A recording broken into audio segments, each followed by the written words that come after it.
অর্থাৎ আমাদের যে উন্নয়ন একটি চলমান প্রক্রিয়া, কিন্তু আমাদের সংস্কৃতি এবং ঐতিহ্য, এই ঐতিহ্যকে ধরে রাখা, তাকে এগিয়ে নিয়ে যাওয়া, এটাও সরকারের কর্তব্যের মধ্যে পড়ে।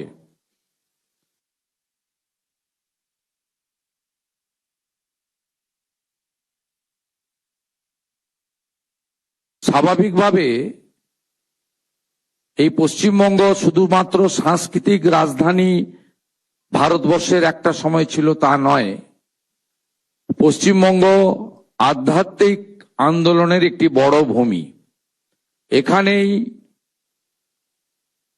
ঠাকুর শ্রী শ্রী রামকৃষ্ণ দেব সহ প্রভু শ্রী চৈতন্য দেব, তারা এখানে আধ্যাত্মিক আন্দোলনের সূচনা করেছেন। এই ভূমিতে স্বামী প্রণবানন্দ থেকে স্বামী বিবেকানন্দ, জগৎজননী মা শারদামণি থেকে রানী রাসমণি, এদের এই পুণ্যভূমি, এই ভূমিতে আমাদের ঐতিহ্য, সংস্কৃতি এবং আধ্যাত্মিকতার মেলবন্ধনের একটি অন্য বড় উৎসব হলো রথযাত্রা। এই রথযাত্রাকে কেন্দ্র করে এমন এমন উৎসব এই রাজ্যে রয়েছে, 50-100 বছর নয়, শত শত বছরের পুরনো। মহিষাদলের রথযাত্রা বলুন, মাহেশের রথযাত্রা বলুন, এমন অনেক রথযাত্রা রয়েছে। কোচবিহার থেকে কাকদ্বীপ, দার্জিলিং থেকে দীঘা, যারা আমাদের ঐতিহ্য, পরম্পরা, আধ্যাত্মিকতা এবং আনন্দের মিলন ক্ষেত্রের রূপ নেয়। এতদিন সরকারি স্তরে এই রথযাত্রাগুলিতে কয়েকজন ট্রাফিক পুলিশ পাঠিয়েই সরকার তার দায়িত্ব শেষ করতেন, কিন্তু বর্তমান সরকার মাননীয় প্রধানমন্ত্রীর যে স্লোগান উন্নয়ন এবং ঐতিহ্য, দুটোকে সামনে রেখে এগোতে চায়। তাই আমরা এবারের রথযাত্রায় সরকারিভাবে আমরা সক্রিয়ভাবে অংশগ্রহণের সিদ্ধান্ত নিয়েছি। মুখ্যমন্ত্রীর সাথে সাথে আমার হাতে তথ্য সংস্কৃতি দপ্তর রয়েছে। এই দপ্তরের মাধ্যমে আমরা পশ্চিমবঙ্গের 75টি ঐতিহ্যবাহী রথযাত্রার যে মেলা হয়, মিলন উৎসব হয়, সেখানে আমরা সেবা কেন্দ্র স্থাপন করার সিদ্ধান্ত নিয়েছি। তথ্য সংস্কৃতি দপ্তরের পরিচালনায় এই সেবা কেন্দ্রগুলিতে পুণ্যার্থী এবং যে সমস্ত দর্শকরা আসবেন, ভক্তমণ্ডলীকে ন্যূনতম পরিষেবা প্রদান করা হবে রাজ্যের 75টি জায়গায়। এতে পুরসভা, জেলা প্রশাসন, জেলা পুলিশ এবং সংশ্লিষ্ট রথযাত্রা কমিটিকে যুক্ত করে আমরা করছি। আমরা যে সমস্ত রথযাত্রাগুলি দশকের পর দশক ধরে হয়, প্রাথমিকভাবে এমন প্রায় 60টি রথযাত্রা কমিটিকে আমরা 5 লক্ষ টাকা করে সরকারি সহায়তা আজকে প্রদান করব। এটি আমাদের অংশগ্রহণ। এক্ষেত্রে প্রথম বছর তালিকা তৈরিতে কোনো যদি ত্রুটি থেকে থাকে, আপনারা ক্ষমা সুন্দর দৃষ্টিতে দেখবেন। আগামী দিনে তথ্য আপনারা যদি তথ্য সংস্কৃতি দপ্তরের আধিকারিক তথা জেলা শাসকদেরকে জানান, আগামী দিনে আমরা ত্রুটিপূর্ণ তালিকা তৈরি করার চেষ্টা করব। কিন্তু এটি একটি শুরু, এটা অনেক দূর যাবে। আজকে যে বৃক্ষটি রোপিত হলো রথযাত্রাকে কেন্দ্র করে, আগামী দিনে সেটা ময়ূরীয় পরিণত হবে। এটাকে একটি ঐতিহ্য এবং উৎসবে আমরা পরিণত করার চেষ্টা করব ধীরে ধীরে।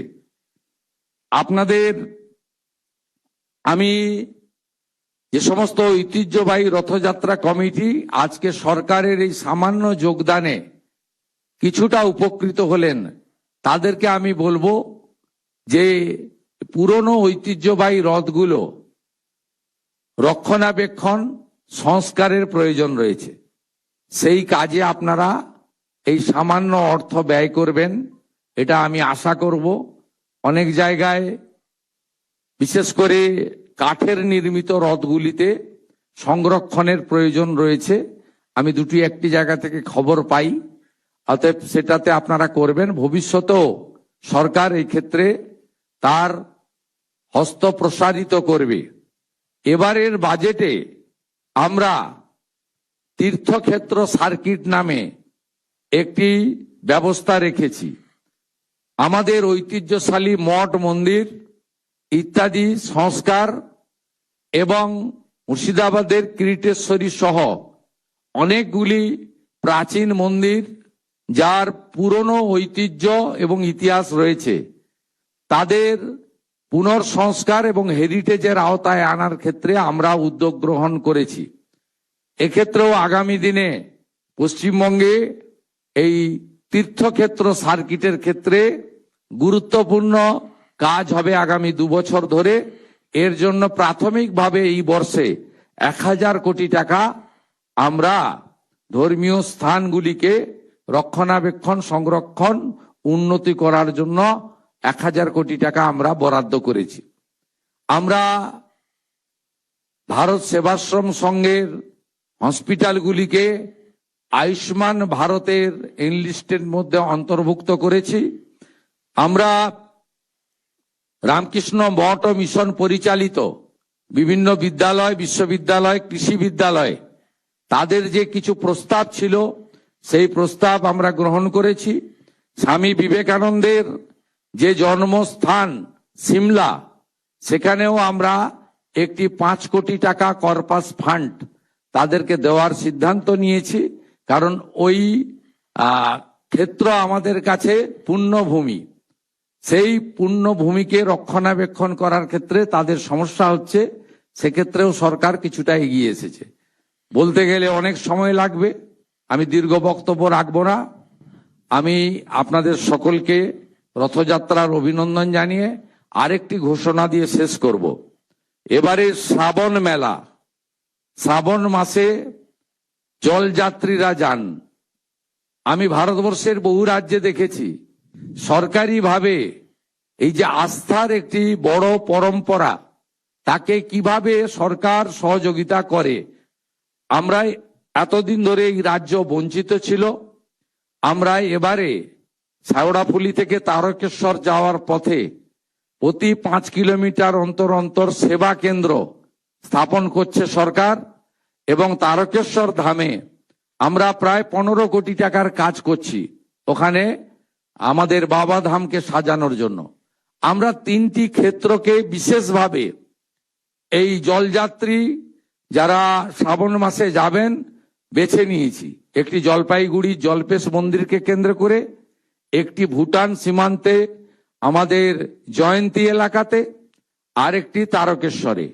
এখানে শ্রাবণ মাসে পুলিশের সহায়তা ক্যাম্প, টেম্পোরারি মেডিকেল ক্যাম্প এবং তাদের রিফ্রেশমেন্টের জন্য জল, ওআরএস এবং নানা ধরনের স্বাস্থ্যসম্মত যে সহযোগিতা করা দরকার সেগুলো, এবং রেস্ট প্লেস, বিশ্রামের জায়গা, যেহেতু শেওড়াফুলি তারকেশ্বর প্রায় 30 কিলোমিটার, অত্যন্ত লম্বা পথ, আমরা সেই ব্যবস্থাও করেছি। এর বাইরেও শুনলে খুশি হবেন, আধ্যাত্মিক চেতনার এই ভূমিতে আমরা সরকারি হেলিকপ্টার থেকে যারা জলযাত্রী যাবেন শ্রাবণ মাসের প্রত্যেকটি সোমবার তাদের উপরে পুষ্পবৃষ্টি, গোলাপ বৃষ্টি করারও সিদ্ধান্ত গ্রহণ করেছি, যদি আবহাওয়া পারমিট করে।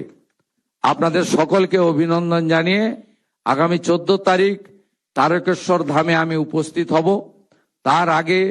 তারপরে 16 তারিখে আমি ঐতিহ্যবাহী কলকাতা রথযাত্রা ইস্কন আমাকে আমন্ত্রণ করেছে, সেখানে আমি উপস্থিত থাকব। এইটুকু বলে সকলকে অভিনন্দন জানিয়ে জয় জগন্নাথ ধ্বনির সাথে আমার কথা শেষ করলাম।